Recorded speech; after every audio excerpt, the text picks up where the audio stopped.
مساء الخير، يا رب يكون كل الجميع بخير. استكمالا لحالاتنا الحلوه اللي جايبه نتائج رائعه ما شاء الله. جيجي ابتدت معانا 106 و2 احنا النهارده ما شاء الله 78 75 جرام. ابتدت الدهون العامه بتاعتها 48، احنا النهارده ما شاء الله 30 1 من 10 مع اختلاف رهيب في المقاسات. جوج ده بقى عايزه تقول لنا حاجه النهارده لما راحت تشتري لبس. انا رحت اشتري بنطلون بصراحه، البنوته وهي ماسكاه قلت لها لا ده مقاسي، قالت لي فانا صدقتش ان ده ممكن يطلع مقاسي. فانا كنت بلبس 54 وهي جايبه لي 42، فقلت لها مش مقاسي، قالت لي لا مقاس حضرتك، خشي قيسيه ولو ما طلعش مقاسك انا هقدم استقالتي. فدخلت قسته لقيته مقاسي.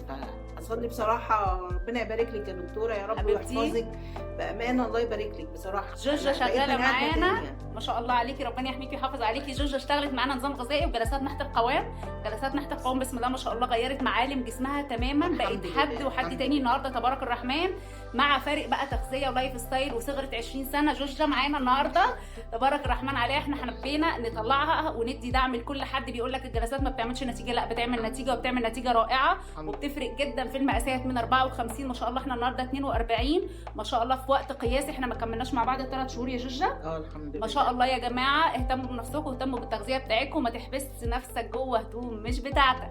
ودمتم بقى صحاء ودمتم بألف خير.